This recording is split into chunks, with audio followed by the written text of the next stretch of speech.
Bismillahirrahmanirrahim. Alhamdulillahi rabbil alamin. Wassalatu wassalamu ala asrafil anbiya wal mursalin. Sayyidina wa habibina wa syafi'ina wa maulana Muhammadin wa ala alihi wa sahbihi ajma'in. Rabbana la ilma lana illa ma 'allamtana innaka antal alimul hakim. Rabbi shrah li sadri wa yassir li amri wahlul 'uqdatam min lisani yafqahu qawli, amma ba'du. Kami hormati segenap seluruh jamaah yang hadir pagi hari ini. Semoga Allah Subhanahu wa taala setiap langkah menuju ke majlis taklim, majlis ilmu ini Allah berikan keberkahan di dalam hidupnya. Allah berikan kemudahan di dalam memahami ilmunya dan bisa mengamalkan terhadap apa yang kita pelajari. Amin ya rabbal alamin. Bismillahirrahmanirrahim. Qala musannif rahimahullahu taala wa nafa'ana bi'ulumi fid dharain amin. Bismillahirrahmanirrahim. Adabul istidadi di syairi sholati, halaman 47.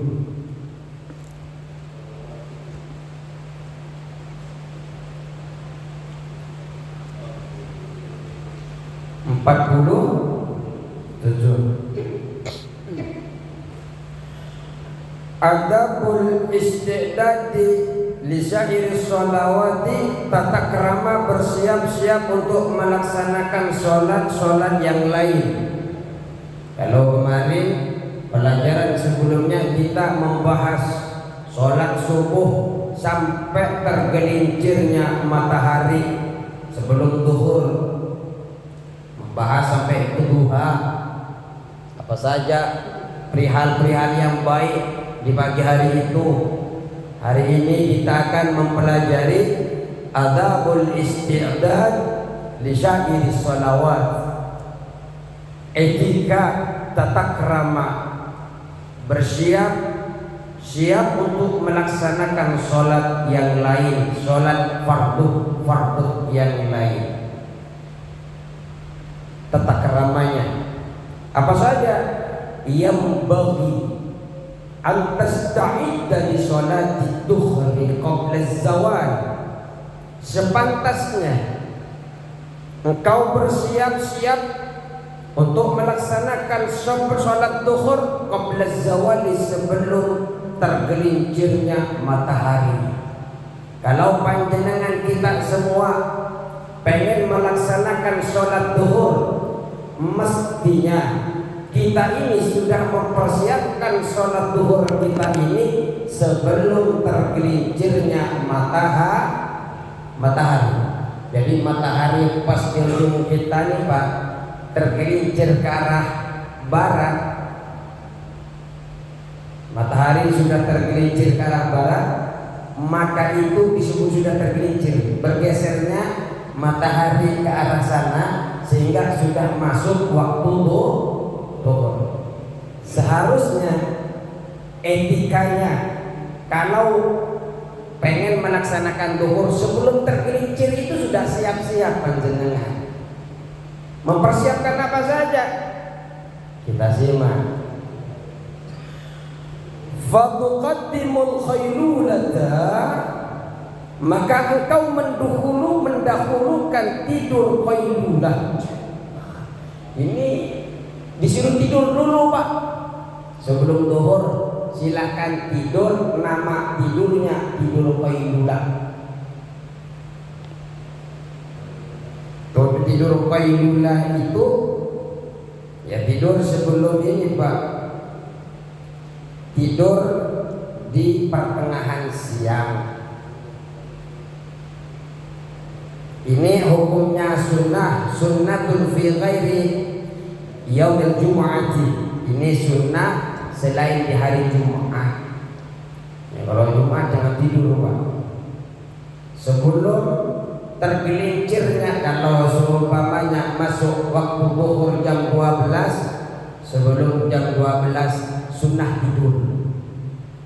Sunnah tidur qailulah. Ya qailulah itu sebentar Pak. Qailulah itu sebentar. Ya kalau panjenengan dari jam 6 pagi sampai jam 12 siang tidur, itu bukan qailulah Pak. Balas itu. Dari semalam karena ronda pules itu, bukan qailulah. Jadi qailulah itu tidur sebentar. In kana laka qiyamu fil laili, jika panjenengan ini bangun di waktu malam, jadi panjenengan biasa sholat tahajud, au syahrun, atau tidur atau tidak tidur, fil khairi, di dalam kebaikan, ronda sumpamanya kan kebaikan ronda Pak. Alhamdulillah dengan ronda aman.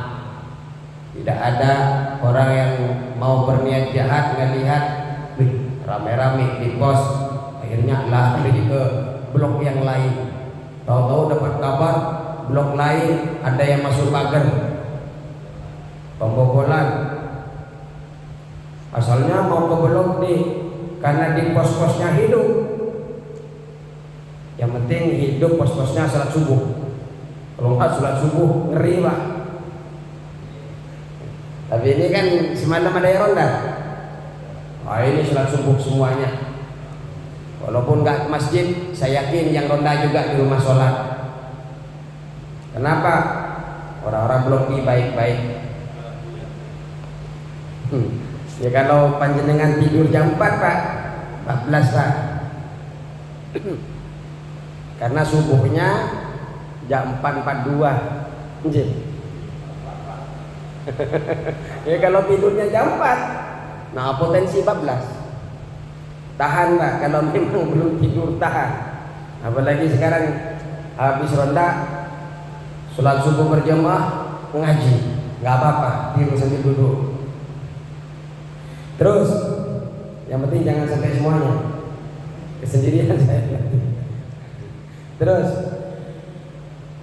fa inna fiha ma'unatan, maka sesungguhnya qailulah itu menolong ala qiyamil laili, menolong untuk bangun malam. Ini yang shiftnya tidak shift siang Pak. Kalau shift siang panjenengan lagi kerja tidur nggak boleh Pak, apalagi kerja di depan mesin, bahaya tangannya. Qailulah ini bagi yang santai di rumah dan malamnya biasa sholat tahajud. Kenapa? Karena dengan tidur siang ini bisa membantu malam harinya untuk melaksanakan tahajud, nggak kecapean, dibantu dengan qailulah. Niat Pak, bukan hanya sekedar tidur.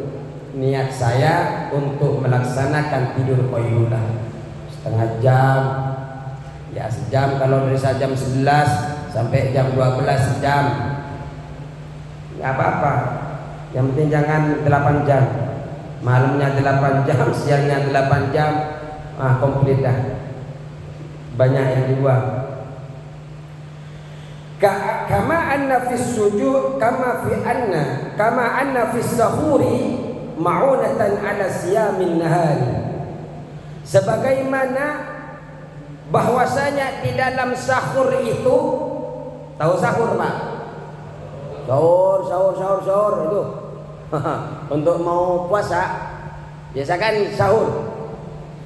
Kama anna fis sahuri, sebagaimana bahwasanya sahur itu ma'unatan ala siyamin nahari, menolong, membantu untuk puasa di siang hari. Dengan sahur malamnya ya enggak lemes siangnya. Kenapa? Ada asupan gizi sebelum subuh masuk. Makanya sahur itu diakhirkan karena biar tenaga ada di siang harinya. Jadi sahur itu menolong bagi orang yang berpuasa. Sama qailulah ini penolong bagi orang yang mau tahajud di malam harinya. Wal qailulatu fi ghairi qiyamin Billaili, adapun tidur qailulah bagi orang yang tidak bangun waktu malam, kasahuri min ghairi siyamin bin nahari, maka seperti orang yang sahur tapi tidak melaksanakan puasa di siang hari. Ngomong kepada orang-orang, semalam saya sahur, tadi pagi saya sahurnya saya jam 3, tapi nggak puasa di siang harinya. Ya, sahurnya tidak membantu kepada dia karena tidak berpuasa. Ya sama panjenengan qailulah tapi malamnya tidak tahajud. Ya sia-sia Pak. Ya seperti panjenengan sahur tapi tidak berpuasa. Yang sia-sia sahurnya. Ya sebenarnya bukan sahur, makan pagi yang dimajukan ke jam 4. Sahur sudah habis 2 piring, ternyata nggak puasa.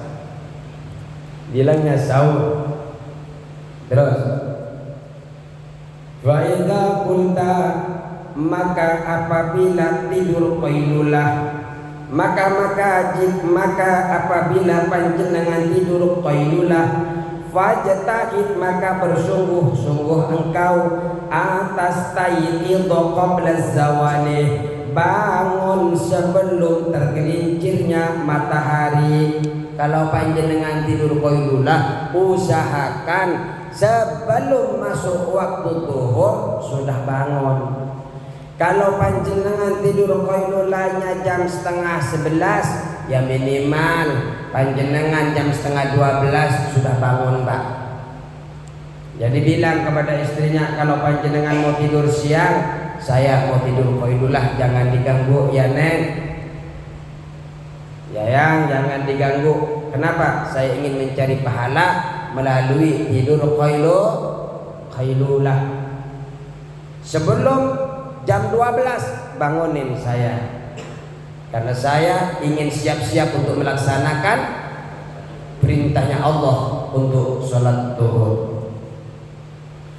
Setelah bangun, wa tawaddo'a, dan berwudulah panjenengan, wa tahdurul masjidah, dan hadir menuju ke masjid, wa tusalliya tahiyatal masjid, dan sholat tahiyatal masjid. Setelah wudu, silahkan ke masjid dan laksanakan sholat tahiyah masjid. Setelah nyampe masjid, wa tantadirul muadzina, silahkan engkau menunggu orang yang adzan. Fatujibahu, silahkan jawab orang yang adzan. Setelah sudah adzan, summa taquma fatusalliya 4 raka'atin aqibaz zawali. Kalau panjenengan sudah mendengar adzan, menjawab orang adzan zuhur, bukan adzan asar. Kalau adzan asar berarti tidurnya mulai jam 11 sampai jam 3 dah, hilang zuhurnya. Ini adzan zuhur. Jadi yang menuju ke masjid sebelum adzan, sholat tahiyatul masjid sudah selesai, muadzin ada, didengar oleh panjenengan, dijawab sebagaimana yang kita pelajari selama bulan-bulan kemarin. Setelah itu panjenengan melaksanakan sholat 4 rakaat. 4 rakaat ini sholat sunnah Pak, 4 rakaat.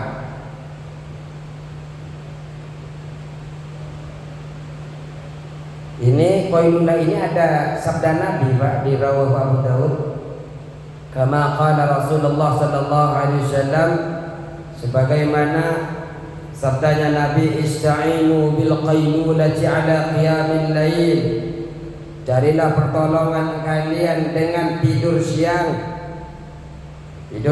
sejenak, ala qiyamil lail, untuk bangun malam, wa bisyuhuri ala siyamin nahar, dan dengan sahur kalian minta tolong untuk berpuasa di siang hari, wa bitamri waz zabib, dan dengan kurma dan kismis, ala berdisitai, minta tolong untuk dinginnya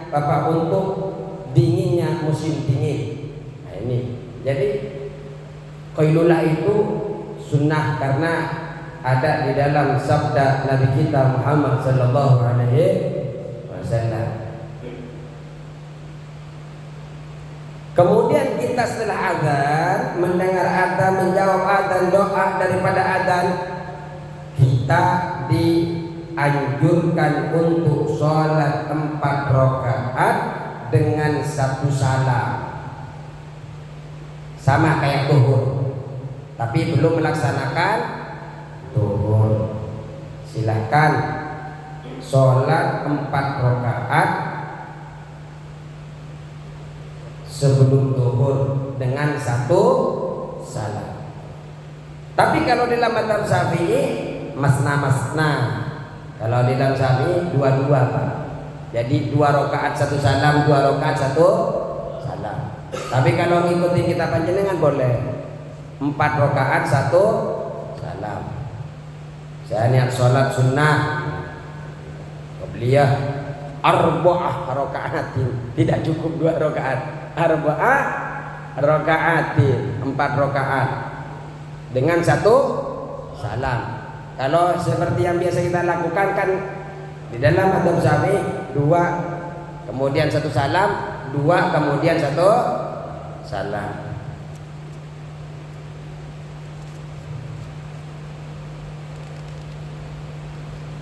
Arba'a rakaatin aqibaz zawali, setelah tergelincirnya matahari. Kenapa Pak? Kita dianjurkan untuk memperbanyak sholat sunnah ketika tergelincirnya setelah tergelincirnya matahari. Karena Rasulullah sallallahu alaihi wasallam bersabda, yutawwiluhunna, memanjangkan Rasulullah sampai kepada 4 rakaat.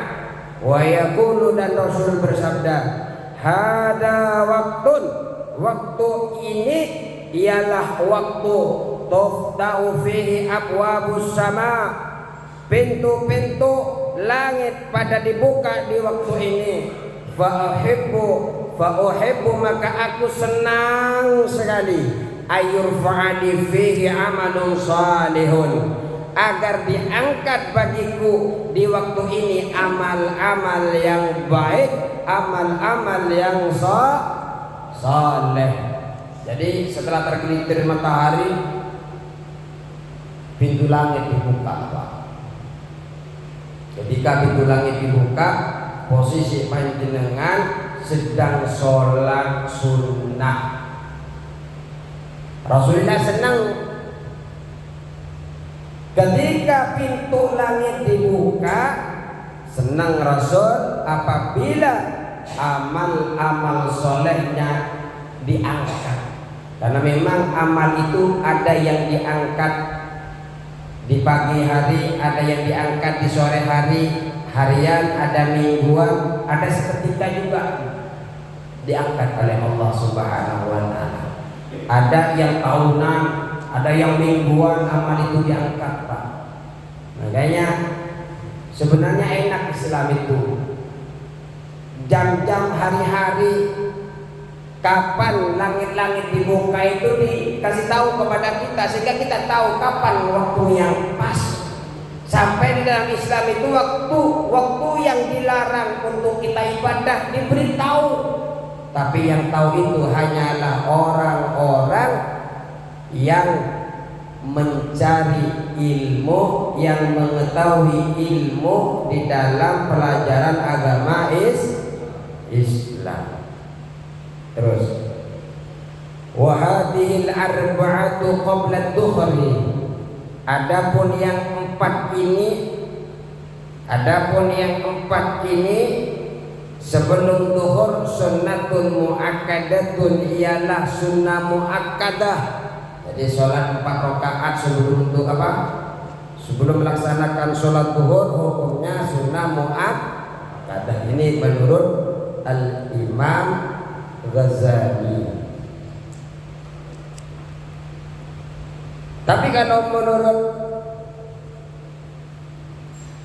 siapa? Menurut Syekh Nawawi Al-Bantani, Pak, warraju anna rak'ataini qabla dhuhri aqidu min jumlatil arba'ah kama fil ihya wa hadha huwal mu'tamad. Tapi kalau menurut Al-Imam Ghazali yang disampaikan oleh Syekh Nawawi, sholat 2 rakaat sebelum zuhur itu malah yang paling utama, yang kemudian ini paling kuat. Jadi kalau panjenengan mau sholat 4 rakaat, 2 rakaat salam, 2 rakaat salam. Nah ini kalau panjenengan mau langsung 4 nggak apa-apa. Tapi kalau dalam mazhab Syafi'i 2 salam 2 salam sama-sama 4 rakaat. Enggak bosan saya mau ikuti Imam Ghazali yang di Bidayah. Karena di dalam Ihya karangan Imam Ghazali tetap menggunakan apa? 4. Juga menjelaskan tentang 2 rakaat. Terus Fafil khabari, dan di dalam hadis Rasulullah sallallahu alaihi wasallam ini diriwayatkan oleh Abi Hurairah, anna man shallahunna, barang siapa yang salat 4 rakaat,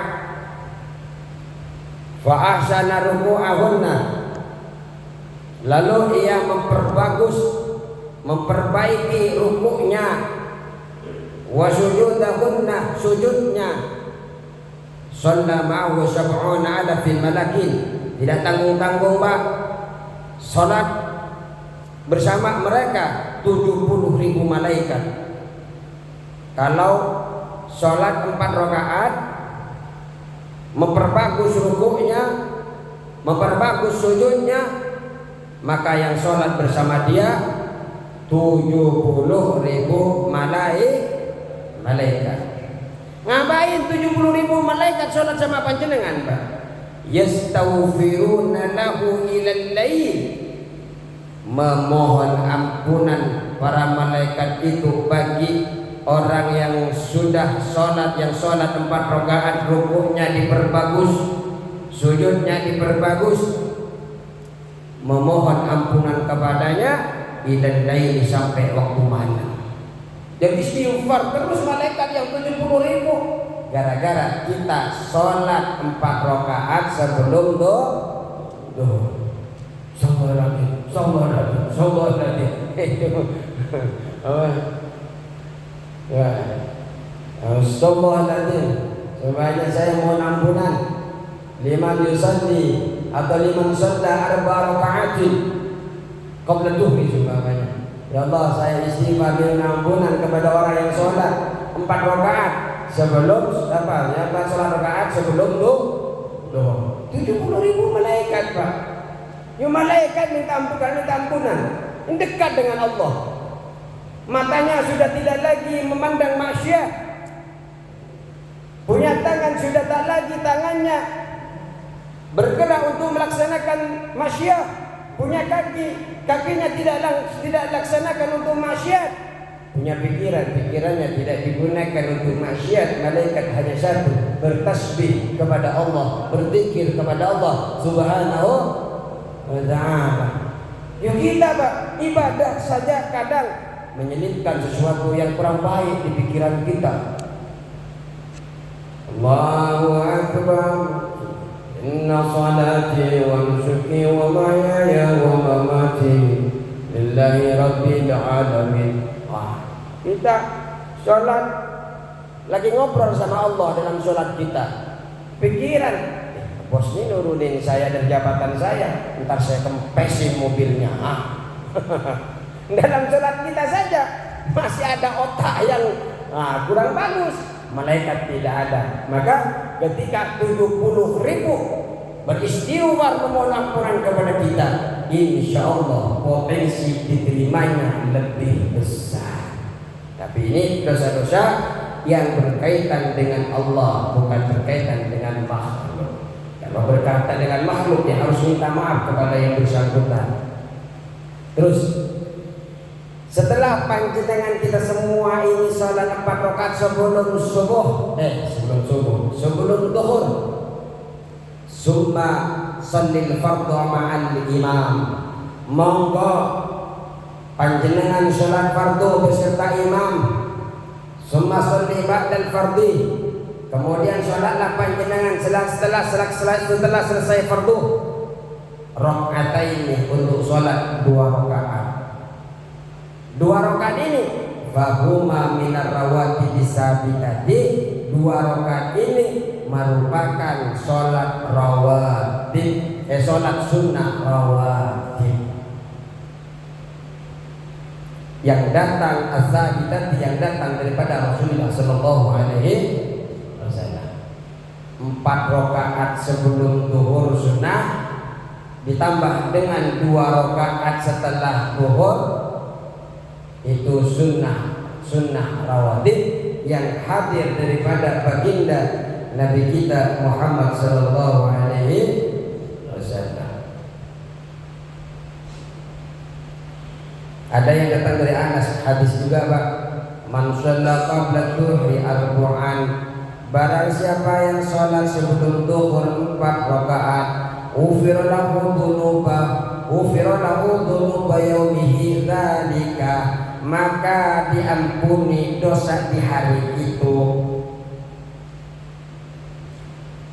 Dari Anas. Ada yang dari Ansor. Hadis juga dari At-Tabrani, man shalla qabla dhuhri arba'an.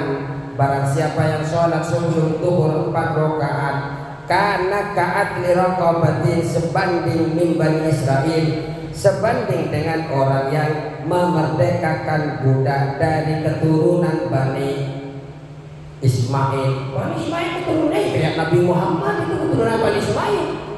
Panjenengan hanya dengan sholat 4 rakaat sebelum zuhur sudah mendapatkan pahala sebanding pahalanya memerdekakan keturunan budak-budak keturunan dari Bani Ismail. Ismail ini adalah keturunan putra daripada Nabi Ibrahim alaihissalam. Banyak fadilahnya ternyata datang daripada baginda kita Nabi Muhammad sallallahu alaihi wasallam. Kemudian sholatlah panjenengan setelah zuhur 2 rakaat, maka 2 rakaat ini merupakan sholat rawatib yang ditetapkan oleh Rasulullah sallallahu alaihi wasallam, yang datang kepada Rasulullah. Wala tastaghil, dan jangan sibukkan panjenengan ilal asri, sampai kepada waktu asar. Kalau sudah sholat zuhur Pak, jangan tidurnya sebelum zuhur. Kalau bisa panjenengan tidurnya sebelum zuhur, niatkan tidur qailullah. Ini anjuran Rasulullah biar otaknya cerdas, biar masa tuanya tidak pelupa, alias itu dengan Mbak yang ngomong, saya hanya pelupa saja. Jadi kalau mau tidur sebelum zuhur, niatkan qailullah. Tapi belum enggak ada yang pelupa, semua cerdas-cerdas, apalagi berkaitan dengan uang. Cerdas. Terus jangan sibukkan sampai waktu asar illa bita'allumil ilmin,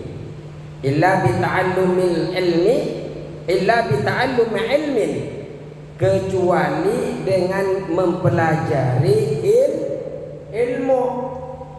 Silahkan setelah zuhur cari orang kiai-kiai tabligh akbar mencari ilmu. Kalau nggak ada Ustaz, nggak ada kajian, saya cari di blog A sampai blog A, nggak ada kajian setelah zuhur. Adanya habis isya, habis subuh, habis maghrib, habis subuh. Kalau setelah zuhur nggak ada.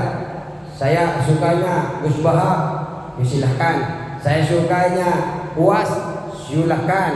Saya sukanya Adi Dayat, silahkan. Tonton YouTube-nya. Kenapa? Ternyata di Gria Asri tidak ada kajian setelah zuhur. Ada. Nggak ada kan? Setelah zuhur di masjid-masjid nggak ada. Maksudnya bapak-bapaknya lagi sibuk kerja semuanya. Walaupun ada kajian, paling marbotnya yang berdua. Jadi panjenengan melalui YouTube. Tapi YouTube yang panjenengan kaji untuk mendengarkan memang ulama-ulama muktabarah yang dianggap memang betul-betul berilmu, Pak. Jangan salah-salah. Belum tahu panjenengan ada kata-kata dipakai. Di pagi hari kalau membaca ini 1000 kali akan mendatangkan rezeki. Nah, akhirnya diwiridin.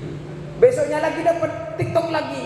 Kalau ditambah lagi dengan 1000 lagi akan begini lagi. Besoknya lagi ketemu lagi yang berbeda. Cukup panjenengan tanya kepada ustadznya, Pak Ustadz, saya menemukan bacaan ini bagaimana? Begitu, Pak. Jangan setiap TikTok, YouTube yang panjenengan dengar kemudian tanya ibarahnya kira-kira ada nggak Pak Ustadz bacaan ini. Jangan sampai panjenengan baca kemudian panjenengan tidak ada di dalam anjuran Rasulullah SAW atau malah arti yang dibaca panjenengan malah menyekutukan Allah. Na'udzubil, yang ada hanya terjemahannya, ternyata terjemahannya bertolak belakang dengan isi yang dipikirkan. Di dalam terjemahannya Allah hanya satu. Bahasa Arabnya yang dipikirkan Tuhan dua, Tuhan dua, Tuhan dua. Yang nggak ngerti bahasa Arab, yang dipikirkan itu. Makanya kalau menemukan zikir di YouTube, TikTok, tanyakan sama gurunya dulu. Kalau punya guru di Jakarta, tanya. Di Subang, tanya. Pokoknya panjenengan cukup, Pak Guru, saya dapat nih ilmu di TikTok. Kira-kira, ya repot juga kalau setiap hari dapat TikTok ditanya tiap hari pula. Terus, au i'anati muslimin, kalau panjenengan tidak bisa belajar karena tidak ada kajian, i'anati muslimin, silakan membantu muslim lainnya. Muslim lainnya lagi bangun rumah, bantuin. Ya minimal bantuin apa? Ngelihat di rumahnya Pak Ustaz. Biar keluar juga kopinya. Bukan bantuin di luar, ngerecokin. Apalagi tukangnya lagi semangatnya datang panjenengan mau bantuin. Ininya kurang ini, buyar gitu kan. Bantuin kalau ada ngangkat-ngangkat barang, datang saya bantu ya. Terus kalau tidak ada Pak Ustaz, saya sudah keliling mulai dari RT sana sampai RT sana, tidak menemukan orang-orang muslim yang butuh bantuan saya Pak Ustaz. Apa? Al-qiraati Qur'anin, yang monggo membaca Al-Qur'an. Oh, saya nggak bisa baca Pak Ustaz, umpamanya. Taklim nggak bisa, bantu muslim lainnya nggak ada karena nggak ada yang bisa menolong. Apa sih yang butuh pertolongan? Silakan baca Al-Quran. Baca Al-Quran pun nggak bisa. Nggak tahu Pak Ustaz, Quran saya sudah kemana? Sumpamanya nggak ada sama sekali stok di rumah. Minta ketua DKM dulu, Quran banyak tuh. Wah, walaupun punya Pak Ustaz nggak bisa baca saya Pak Ustaz. Bacanya kalau yang berdiri alif, kalau yang begini ba. Kalau sudah nyambung, oke der Pak Ustaz. Seumpamanya. Bagaimana? Au sya'in fi ma'asin, kalau semua itu sudah panjenengan tidak punya kesempatan, au sya'in fi ma'asin, atau berusaha di dalam pencaharian penghidupan, kerja untuk mencari nafkah, untuk keluar kerja. Untuk apa? Untuk apa usaha di dalam pencarian ma'ish? Litasta'ina bihi, agar panjenengan mendapatkan bantuan dengan pekerjaan itu, ala dinika, untuk agama panjenengan. Ketika panjenengan kerja dapat hasil, bisa bantu Masjid Darussah. Setelah itu summa shalla arba'a raka'atin, kemudian sholatlah panjenengan 4 rakaat qoblal asyri, sebelum asar. 4 rakaat lagi Pak. Faya sunnatun muakkadatun. 4 rakaat itu kata Al-Imam Ghazali sunnah muakkadah. Faqad qala Rasulullah sallallahu alaihi wasallam. Rasulullah sallallahu alaihi wasallam bersabda, ini Pak, kenapa kita di Al-Imam Ghazali tidak menyuruh 2 rakaat, menyuruh 4 rakaat. Karena harapannya adalah masuk ke dalam sabda Nabi Muhammad, di dalam doanya Nabi Muhammad sallallahu alaihi wasallam yang akan kita bahas ini. Dan ketika Rasul kita masuk ke dalam doanya Nabi Muhammad, tidak mustahil akan ditolak doa-doa itu. Karena apa? Fa inna da'watahu, maka sesungguhnya doanya Nabi Muhammad ini tustajabu, diistijabah oleh Allah Subhanahu wa taala. Doa Nabi Muhammad pasti diistijabah, kekasih tercintanya. Sebagaimana panjenengan cinta kepada istrinya minta ini, oke. Minta itu lagi, oke. Enggak juga Ustaz, sesuai mood Ustaz. Sesuai mood Ustaz, saya ngasihnya ya anggaplah itu oke lah. Jadi Rasulullah sallallahu alaihi wasallam ini cinta dari Rasulullah, setiap apapun dijabah oleh Allah. Makanya ketika kita masuk ke dalam doa Rasulullah, harapannya kita ini diijabah oleh Allah Subhanahu wa taala. Apa sabda Nabi? Sabda Nabi, qala Rasulullah sallallahu alaihi wasallam, Rasulullah sallallahu alaihi wasallam bersabda, berdoa sebenarnya, rahimallahu imra'an shalla arba'an qabla al-'asr. Ya Allah, semoga Allah memberikan rahmat kepada orang yang sholat 4 rakaat sebelum asar. Jadi kata Al-Imam Ghazali, harapannya ketika orang itu sholat 4 rakaat sebelum asar, masuk kepada kategori doa Rasulullah yang dipanjatkan dulu Rasulullah sallallahu alaihi wasallam. Rahimallahu imra'an shalla arba'an qabla al-'asr. Semoga Allah memberikan rahmat kepada orang yang sholat 4 rakaat sebelum asar. Makanya sholat asar 4 rakaat. Kalaupun panjenengan mau sholat 4 rakaat dengan dua-dua, silahkan, nggak apa-apa. 2 rakaat 2 salam monggo, 4 rakaat 1 salam monggo. Yang penting 4 rakaat. Di sini juga Rasul nggak menjelaskan apakah 1 salam atau 2 salam. Tapi kalau lama sapi tetap 2 salam 2 apa? 1 salam 1 salam setiap 2 rakaat. Fajtahid, maka berusahalah panjenengan ayyana laka untuk menimpa doa sallallahu alaihi wasallam, doanya Nabi Muhammad sallallahu alaihi wasallam. Ya, silakan semangat Pak untuk bisa masuk ke dalam doanya Nabi kita Muhammad sallallahu alaihi wasallam. Mumpung ilmu telah memberikan kabar baik kepada kita di kantor. Sholat sunnah 2 rakaat berapa menit sih panjenengan? Kalau panjenengan sholat 4 rakaat berapa menit? 30 menit. Oh, 1 jam. Luar biasa. Masih nggak cukup? 2 jam. Pak Ustaz, 5 menit. Ya 5 menit, Pak, harus 10 menit. Setiap 2 rakaat 5 menit. Favoritnya Qul huwallahu ahad sama inna a'tainaka kan? Kausan. Nah, 5 menit cukup.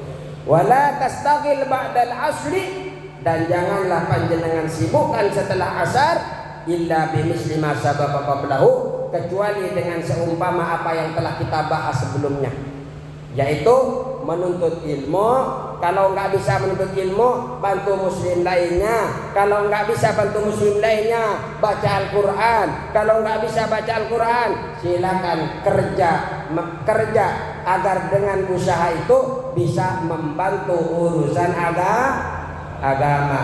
Karena sudah bisa bantu urusan agama, maka pagi hari ini karena sudah banyak yang melihat jam, kita tutup kajian ini. Wallahul muwaffiq ila aqwamit thoriq. Assalamualaikum warahmatullahi wabarakatuh.